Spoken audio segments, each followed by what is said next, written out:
my mom used to donate clothes on my birthday. And I felt like my mom also was much more into emotional connect with the kids who will receive it, the social aspect of it, than on the environmental aspect of it, right? And not that she doesn't care about environment, but she was not aware how much impact can be made if you reuse these items for a longer time.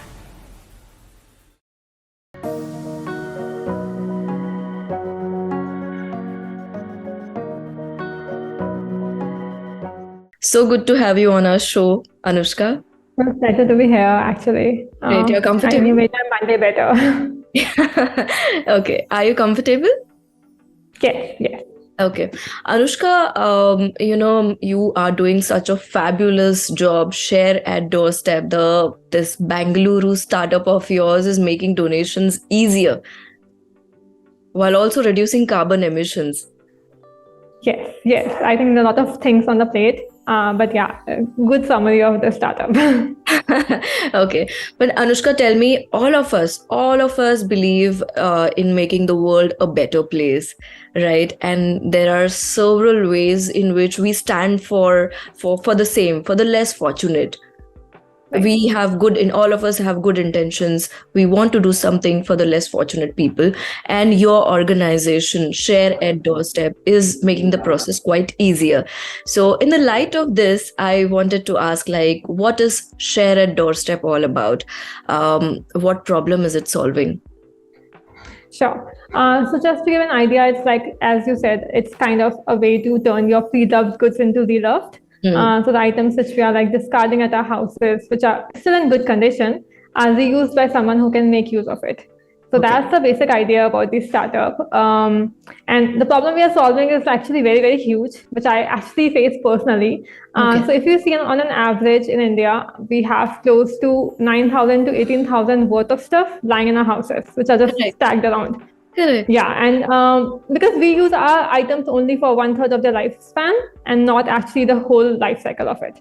And there are multiple reasons for that, obviously. But people are buying more, they're stocking more. And the idea is, how can we make use of these items for their full life cycle? So as per the stats, 85% of these items end up into landfill, even though 45% is reusable. Right. So that's a huge number. It can support so many people, and also we miss out on the resources which have gone into the making of those items. So that's what we are solving through Share at Doorstep, making it easy for people to donate and get a new life to their pre-loved goods. It has to be as easy as Swiggy's and Amazon's of the world. Yes. It should be easy. It should not be tough. Yes, but when I heard a Share at Doorstep for the first time, and I was like, wow, never heard of such a startup, a startup which is into the donation sector. Right? Yeah, right. Actually, when we started, there was nothing in this segment, but I think now people are getting more aware about how they're discarding their stuff, so a lot of startups have come up with similar segment ideas. So yeah, it's very interesting. Okay. But how did you launch your company? I mean, I think you were the first one to start, and you just had 0 users when you started, correct? Which channels or tools or strategies worked for you for acquiring the first 100 users? Sure. So I think when we started, it was not Share at Doorstep exactly how it is right now. It was a basic idea that we have pre-loved goods to give away, how we can make it easier. So it was just me having a pink Wings website, which I made by myself. And I was like, how can I have people to donate their pre-loved goods easily? And I used to go and do the pickups myself. So 150 pickups I've done myself. I got students involved from different colleges in Bangalore to do volunteering with us and get the pickup done. So I started with one, did initial 150 pickups, spoke to a lot of people on why they're donating, what's the motivation behind donating, why not they're giving to the maid or security guard, which is the first option which we have generally. Yes. Yeah, so it was a market research which I didn't know I'm doing market research because I was too naive to understand that. But it was a way to understand the market basically. So initial customer getting that was very easy for us because people were searching for this anyway. Donate clothes in Bangalore, donate shoes in Bangalore, So just putting a website out there gave us around 10,000 initial customers. Wow. Very easy. We were getting around 150, 200 requests per day. So it was super easy for us to do it. And I come from a tech background, so SEO was much better of the website. Okay. So that's how it started. Okay. But slowly, steadily, you pulled off. I mean, you started with 150 deliveries by yourself, as you said, and now you have a good number of people. Yes. There were a lot of changes that happened in the back end on the operations side. It started with like a volunteer-driven pickup service where we have volunteers, and we had close to, I think, 250, 300 volunteers at some point of time and doing the pickups. But then I realized if I have to reach to a level where, we are kind of similar on the customer experience as Amazons of the world or like Swiggy's of the world, we have to give better because people are demanding more nowadays with the services. Right. So the idea is how we can do it. So I moved to an in-house operations team and had our own operations team and did that. And my mentors were helping me out with, increasing how we can increase our reach, etc. But with time, I realized that we can't expand like this if we are building our own e-cart, or building our own logistics company. So we kind of took a tech play into picture and then partnered with a lot of companies which are into hyperlocal logistics services, etc. And then we expanded to 8 new cities, like within the span of, I think, 4-5 months. And that was like a aha moment for us because we became from an operations heavy company to a scalable asset light company. Right. So yeah, that was where we picked up and increased our kind of a reach a lot more. Anushka, you were talking about the research, right? You did when initially when you just started it, your company. So when you were doing this research, what did you come to know? What was the result out of it? Like the first thing people do when they say the word donation, it's very easy to give it to your maids or security guards. Why do you think that people will come on your platform and do these donations? Sure. That's a very good question, actually. Actually, what happens, like, I was in a thought process that people donate on their birthdays and Diwali and all these places when they want to feel philanthropic. Otherwise, they're just giving to their mates or whoever is available around. Right. But there's a huge mismatch between what the mates want and what you're donating.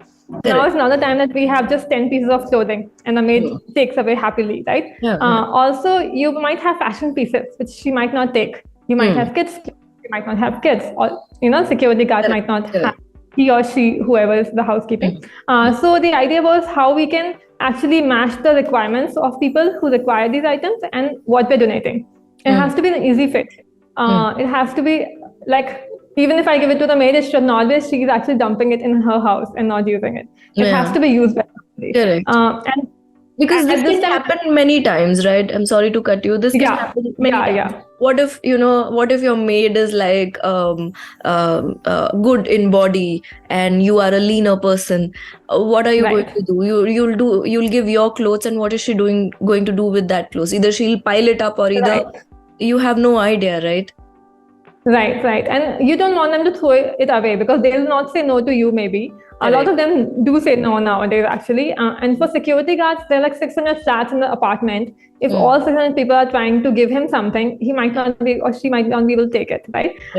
So the idea was how we can actually give to someone who actually need it and appreciate it. So that was the basic mindset behind it.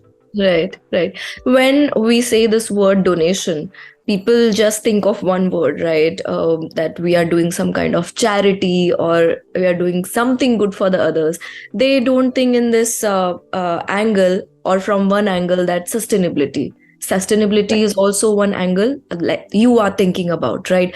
There is always this question and there is always this disconnection, as you said, between the items and between the NGOs, like what to donate, how to donate, which NGO is suitable for what item. So how are you solving this problem? How are you doing it? How are you solving this disconnection problem? That's very interesting, actually. So just to give you an example of my home, right? What I've seen in my childhood. My mom used to donate clothes on my birthday. And I felt like my mom also was much more into emotional connect with the kids who will receive it. So social aspect of it, than on the environmental aspect of it, right? Not that she doesn't care about environment, but she was not aware how much impact can be made if you reuse these items for a longer time. Right. And Indians are actually a lot more driven by emotions. Like if you see our generation, like moms, dads, like everyone, right? We love giving and giving back to society, and seeing that smile on the faces, because we have seen people struggling with basic needs here in India. So I think that's a very, very big driving factor. But how sustainability angle came into picture is like an additional thing which we can make people aware of on how the items which are stocked in your houses can still doing bad for environment, right? And now since people are understanding climate change impact of their actions on climate, I think it's much more important for them to be aware of these factors. So what we do right now is like make them aware on how much impact was made by your actions. And when they see it, you're like, oh my God, it is like this impact is also happening along with the social impact, right? So it's good for them. It's like a moment when they feel happy about themselves, and also feel that they're able to contribute in some way into our journey or race towards a better future. Right. So can you throw some expression? How did you come up with the customers? As you said, I wanted to understand first the process. Okay, let's start from the basics. How does share at doorstep work? If I am a customer and if I want to donate something, example, I have clothes and I have toys. Okay, what will I have to do? What do I have to do for this? So you just have to go to a website, fadsindia.org, or can just Google share at doorstep, and you will put your location there. You will be shown multiple options like light pickup or medium to heavy. So if you have less items, you can give away to light pickup, which is up to 10 kgs, or you choose medium to heavy. And say you choose one of the options, and then there'll be options available what you all want to donate, like clothes, shoes, furniture, electronics. Right. Accordingly, you choose from there. We charge a convenience fee for the pickup, which is borne by the customer, or like the employer in case your employee is signed up with us. And then the items are kind of matched in the back end, which is the tech behind it, with the NGO partners we have. So we have close to 135 NGO partners across 11 cities. Wonderful. So we have a huge tech which decides which item will go where. Okay. And then once that is done, it goes to our logistics partner through API integration, which is whole tech behind it. So basically, for a user, it's just that they have made a booking and just made the payment, and the order is done. But what goes in the background is like the order is matched to the NGO and then assigned to one of the logistics partner. And then at the appointed time, they'll come and pick up and deliver directly to the NGO.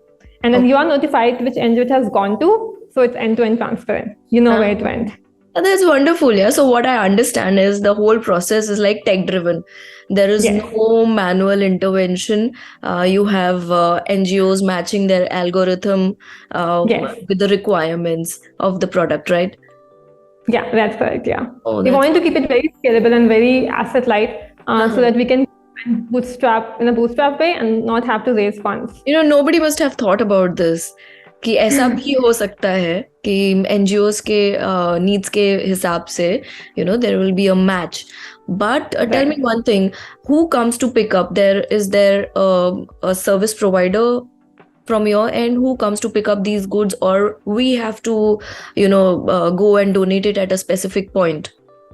Sure. So we have a drop-in center option as well in case people don't want to pay and do a drop-off themselves. We highly recommend people to do that. So on the website, you'll see a fourth option, just drop yourself, which will give you a list of items, NGOs which are nearby, and you can go and drop off. But we have for the pickup, we have a two-wheeler pickup, which we are partners with Dunzo, VFast, a few others are coming up. In Singapore, we have Lala Move as our partner. We have recently launched there. Right. And for medium to heavy, we have movers and packers kind of companies which are partners with us. Pickout is one of our partners. There are a few others which we work with on ad hoc basis. So yeah, it depends on the actually volume in that month. If it's Diwali, we work with 10 vendors. Otherwise, our regular vendors. During Diwali, तो there is पूरे घर की सफाई होती है, I know, yeah. Diwali around March when kids move to a new class and they donate their books and everything. Around Holi, people donate a lot. Around New Year's, people donate a lot. Christmas, New Year's. Yeah, so I think, and birthdays keep on coming. So those are also occasions when people donate a lot. But tell me one thing, I'm still confused here. Like the customers have to pay for the delivery? Yes, yes. There's a convenience fee for the pickup. It's Convenience not fee. just delivery, it's a convenience fee for the whole experience which we are giving you on Okay. the platform. Right. But don't you think, I mean, was it not difficult for you to convince the customers to pay? Because hai to Indian mentality, right? Yes, yes. We believe in doing the charity, but when it comes to paying the money, how did you convince the people to pay for the logistics of the donation, what they are doing? How tough it was? Sure. So actually, I came from a similar background or mindset that I don't want to pay for the pickup. Why would I pay, right? And we Yeah, started with that exactly. only. And Uh, our initial model to cover our operations fee was to get brands involved, right? But it was always like difficult to get brands involved and on one-to-one basis. Like there will be time when hundreds of people are donating, and the yeah, brands which are kind of okay to sponsor are very few. So right. I knew that it has to come from somewhere else, and I had like a discussion with my mentor, who was he's like one of the CTOs of one of the biggest startups in India, and he Hmm. was trying to venture into a new thing, and I was telling him that this is how I plan to work, and he was like, "Why don't you charge a convenience fee to people?" And I was Hmm. like, "Who will pay? Like they're already donating. Why would you do that?" And he's like, "No, but you don't understand the value of convenience. People, you're saving time for people. It's not the donation service; it's saving the time." Because otherwise, if I have over the weekend, I have to drive to the NGO, which is like far away from my place. Firstly, I'm calling people on should I come, not come, coordinate with the NGO, right? Correct. Figure out their requirements, and then I drive to the NGO, which time I understand I want to spend, at the NGO, but sometimes you do have other responsibilities, right? Correct. Which And you have it to take takes a care lot of. of time, right? To travel Yeah, takes a yeah. lot of time. Yeah, yeah. Especially in Bangalore, it's like really, it gets really hectic over the weekend. So Yeah. he was like, "You're giving me extra time to be saved, Hmm. and convenience is something which I'll pay for. So Hmm. try it out." And as like a kind of a person who didn't believe in this, I was like, Hmm. "Let's try it out with a payment gateway." We kept the Worked. paid option and we get the unpaid option. Hmm. Where unpaid option is something where the pickup will happen through volunteers. Like Hmm. it's still a pickup, but there's less convenience, right? And Right. then there's a paid option in which you can give a slot, and Hmm. 75% of people chose the paid option. And that was Right. like a mind-blowing thing. I was like, why are they paying? But with time I figured, and I think I moved to that mindset as well, where I value my time much more and feel Yes. if it can be done through some service, it'll be better. Unless I want to actually go and like spend time with the NGO, and the Hmm. people there, beneficiaries, Hmm. that's a different story. But if I don't want to, then I want to go. And I think I never have to convince people for that because we have a drop-off option as well on the website. And Hmm. I've seen people who use our service switching between drop-off as well as pickup. Whenever Okay. they can the NGO, they drop off, and whenever they can't, they do the pickup option. But that's the coolest option, right? I mean, nobody would have believed it. But your startup is like a new love language, I must say. It's like a sustainable language.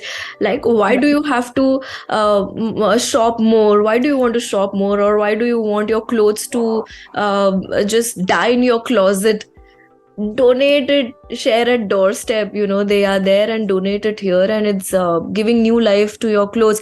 As they say, when you do a donation, ek kahavat hai, there's a saying, when you do a donation, you increase the life of that product or article for more 1 or 2 Right. years. Right, that's true. And since it's a love language, we have a lot of customers who have like who they request with us for on behalf of their loved ones. Okay. So a lot of kids who are there and their parents are here, they donate on their birthdays. And a lot of we actually had one of the proposals happen on our platform where there were a couple and they donated for the girl, and then she was like, "Oh, why you have come?" And the guy has done it on her behalf. Like it was like donated on her behalf on her birthday. So a Oh, gesture of that's giving. sweet, right? And It's I a find it just, very sweet. Yeah. yeah. So yeah, I think that's giving is like a new love language. New And love people language. are People are yes. becoming more aware, of things. Okay, let's come back to our podcast session. When we talk about the product's end life cycle or its complete usage, as I said that when you donate, you increase the life of the product by 1 or 2 years. But the balance and between its utility, and carbon emission should justify. So if you can share a few numbers with us, how many donation requests have you fulfilled with Share at Doorstep? What's your say on carbon emission and carbon offset through donations? Sure. So, number of requests we have done, I think it's close to 3.5 to 4 million now, which we have done. And it has happened through a lot of brand partnerships and company partnerships. So a lot of companies have signed up with us, especially after pandemic, where their employees get a free pickup and they sponsor a pickup for them. So it's another initiatives of net zero initiatives, per capita carbon emissions, etc. And obviously giving experience to the employees. A lot of brands do it for their customers to give back community. On the numbers side, when you extend the life of your goods by at least 9 months to a year and a half, you're able to reduce the carbon emissions by up to 27%. Wow. And same goes for other things like waste, water, all this is 20-30% figures which are able to reduce. So you're doing a lot better for the world when you do it. And we feel that we are not losing out on anything if we are we have anyway bought it. So if we not use it, what will happen, right? But on the figure side, if you see the value of how much customer miss out on the value, if you kind of throw away or not utilize the items for the full life cycle, right? It's close to $450 to $460 billion globally that we miss out on by throwing this stuff and not using it, which can be used, which is almost equal to the GDP of Thailand in 2017 or 2015, right? Yes. It's a huge amount, so much, yeah. So we just feel that, it's just one item, but then one item across the globe becomes much bigger number. Yeah. Okay, Anushka, we have a number here. Okay, so you have facilitated enough clothing donations from households to save an incredible 74,000 metric tons of carbon dioxide from entering our atmosphere and supporting more than 10 lakh underprivileged children and adults. So I think the numbers goes much more than this, but yes, this is a big number, and that's what we called a sustainable startup. Oof. No, yeah, it's an exciting journey so far for sure, but I think we have plans to expand much more, do much more. Since we are bootstrapped, we are always kind of have budget issues, but I think we are on line to do a lot of partnerships in future. And everyone is moving towards sustainability. It has become much easier to partner. And we plan to go into, so we have recently started e-waste as well. We plan to partner with a lot of recycling companies who are there in this space and do much more than just donation pickups. Absolutely. And I think through Share at Doorstep, you're creating a community of people who are responsible across the world. Yeah, no, definitely. I think everyone has this common, thing unifying them, which is to do something better, take better actions, do something for society, do something for environment. And I think that's what we are tapping on to kind of connect everyone through this thread. Yeah. When we talk about fashion, okay, there must be a lot of clothes coming to the NGOs. People donate a lot of clothes through NGOs, right? But when we talk about this fast fashion is increasing, and the circular economy is already hitting the market and demonstrating us that a different future is a possibility. So we explored some of the innovations, and we found that there are these startups who are disrupting this sector, from rental to resale of clothes. Right. So we see a future fashion industry where business is making money without making new clothes. Right. Now that's very exciting to see. Actually, there are a lot of companies. Poshmark has launched in India recently. Yes. It's doing really good. And a lot of thrift store. Thrift store used to be a thing from the West, but it has come to India as well. I've seen a lot of my friends preferring to buy secondhand goods. A lot of brands are working with us actually on this initiative called Deliver In, Deliver Out.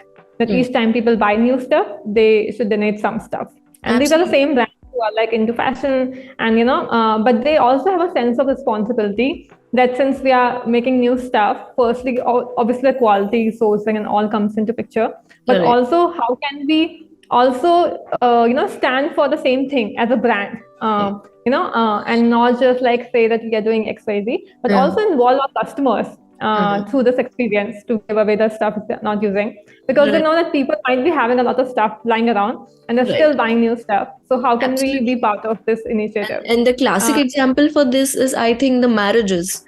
Um, uh, Yes. these days, the brides are, most of the brides we see are preferring to buy the lehengas, expensive lehengas, which they wear only once, rent away. Yes. We actually get a lot of requests from lehengas as well.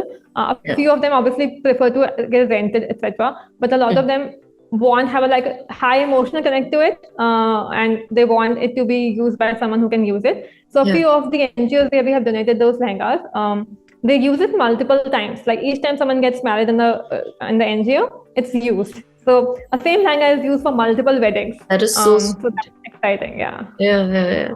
Okay. So, can you name few of the most campaigns that you did with Share at Doorstep with responsible brands? Sure. So, since you said responsible, I'm not sure how many I can name because it all depends on the branding of this. But we have worked with a lot of brands on their campaigns, which I can tell. We worked with Nautica on the campaign called Knots of Care, which was around the pandemic time. They got all their customers to get a free pickup, and all the donations went to different cities and NGOs where they were supporting all these people affected by COVID, right? So that was a huge initiative. We had close to 80,000 involved customers in that within a week of span time. So yeah, it was like huge. We worked with a few other brands, like one FMCG brand as well, for the 5 lakh acts of giving. We worked with the e-commerce company. They had close to 20,000 customers giving to us. And we work with a lot of designers and gym company, like fitness companies, etc. Fitness company. How does fitness company come in the picture? I mean, sure. So fitness companies, obviously, one is like because people go to the gym and they kind of find a new themselves. So they shed weight or gain weight or whatever their preference is, and they kind of change the whole wardrobe. And the whole wardrobe is like kind of donated. So they have these captions like "Find a new you," after coming to the gym, and then they have a donation box installed there. You can donate whatever you have. And also, I think these people are more into sports, etc. So we get a lot of sports equipments for the kids, and other items like shoes, etc. Because if you're changing your shoes very frequently, because you're changing your type of activity you're doing, etc. Yeah, so you can donate. So yeah, a lot of stuff comes from there. Also, we get treadmills a lot, which can be used for the therapy of people. Yeah. So manual treadmills are used for therapy of if you have issue in walking, it's used for therapy of that. So a lot of NGOs use that, which work with the people on with the issue. So yeah, I think I remember, this reminds me. So one of my friend had bought a treadmill so that he can work out. And then because Mumbai, we have like small flats, like 2 BHK and all. So the treadmill was kept in one corner, and he just started it.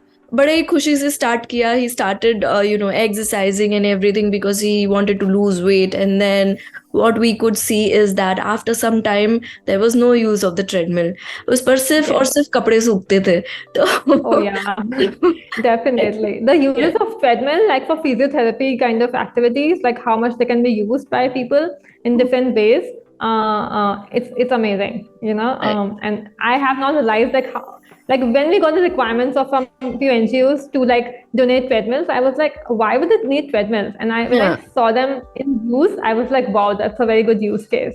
And that goes for a lot of things, like which are not on top of my mind right now, but a lot of things which we feel that it can't be used directly, indirectly used for something else, which you will not imagine, So it's amazing how people use stuff. That's good, yeah. I mean, never knew like people donating treadmills also. Yes. We Okay. get treadmills, we get swings like for kids, because I think kids kind of are the ones who kind of discard the items very quickly because they grow up and then everything is just lying around. So Right. the cars and swings and everything, I think those are things which we get a lot. So, do you think, according to you, do you think that sustainable business is a good idea? Is giving back to the society a good idea? Yes, yeah, 100% yes for that. I think not only for because you'll feel good, obviously all that is there. You feel good, your employees feel good, but it's also for a company. I think it's not an option anymore. Should my business be sustainable, or like should my business be good? And this is a mandate right now. For if you want to attract the right customers, right employees, I think everyone is asking questions right now, and you can't get away without being, around these or having goals which are around these sustainability or around social good. So this is actually need of the hour. Everyone is doing it, and everyone should do it. But the important question here is that do you think sustainable business is profitable? Yes. So we have worked with a lot of companies actually, and the thing is, the CAC, like the customer acquisition cost, reduces so much if we actually go into the segment where you're doing good. It is not just like on the okay, you are just telling the people. It's also about doing it, because now customers are much more aware on how you're doing and can differentiate between greenwashing and actually doing it. The companies that are actually into initiatives like these are seeing changes in the bottom line. Everything is reflected throughout their, revenue cycle and the whole Excel sheet which they prepare. So yeah, these goals are very, very important, and most of them have, with extra budgets, have also hired like sustainability managers, or people who are into circularity. I think everyone is doing it, and like they have seen changes. Like there were few leaders who kind of started with this, but now others are following, seeing that it's a trend, but also it's giving them a better bottom line. Yeah, right. That's correct. Do you have a similar model to Uber's search pricing, Anushka, to the peak times of the day? Customized user experience, or which was like inspired by Amazon, I remember. And have you outsourced various non-core process like logistics or NGO auditing? Right. So we, so on the search pricing, our partners, which we are partners with logistics partner, they do have search pricing model. So if they have search pricing, our pricing also increases as per that. So not all the time. I think few of the times, especially when it's around festivals or it's around the peak time weekends, sometimes there's a increase in price, but not that much as Uber or any, because that's more complex. And this one is generally very, very simple. But generally the prices stay the same. We try to keep the price same for the customer, so there's nothing surprising for them when they come to us on a regular basis. On the outsourcing part, we have outsourced most of the non-core things which we are not which we feel can be outsourced, basically logistics, auditing. Auditing, as per like, we generally partner with the NGO aggregators and go through them to kind of onboard the NGOs, or it is recommended by one of the NGO partners we already have. So that only works better for us. And yeah, we have outsourced one of the things which we feel is not our core of the system, but tech and all we have kept to ourselves, tech, marketing, etc. Reason being that we are bootstrapped and we want to keep it very lean model. And it becomes easier if people who are good at something are handling it by themselves, than us understanding and learning and going through the whole cycle and then doing it. It's a process. Yeah. Correct. What are the key points, Anushka, that one should keep in mind while donating? Any appeal you have to make with the audience here? Something that you can make the donations at an individual level, which will make more effective and sustainable. Sure. So guidelines are simple. It should be reusable. If you think you can't use it for yourself, if you're bored or like it doesn't fit, it makes sense, right? But if you think it is still reusable condition, then only donate stuff, because people who are it's going to, they're also like people, right? So they're going to use it, yes. Of that. Yes. So the dignity is very important of the beneficiaries. So make sure that items are in reusable condition. Someone can use it. If it's trash, then you should not give it away. On the second question was around. Sorry, I forgot that. No, I asked the same question. I mean, the appeal you have to make to the audience. I think on when you plan to donate something, obviously, if you go to social handles as well, it's all about decluttering. Yeah, declutter together, and decluttering is kind of a love language as well. So we want people to declutter, kind of figure out what items you want to donate. But if you can focus on the requirements or need of the hour, for example, it's very very cold right now in Delhi NCR. So if you can donate, blankets, jackets around this time, it's very good. Around March time, when kids move to a different class altogether, they want more stationery, bags, school books, etc., course books. So if you can donate that. So just being mindful of the requirements of how it changes every month around Christmas time, so there are different requirements around this, and you generally are aware of what requirements are. Just be aware of that and see if you can do something about it. Otherwise, anything you have reusable can be used by someone. So just find a new owner for it. Yes.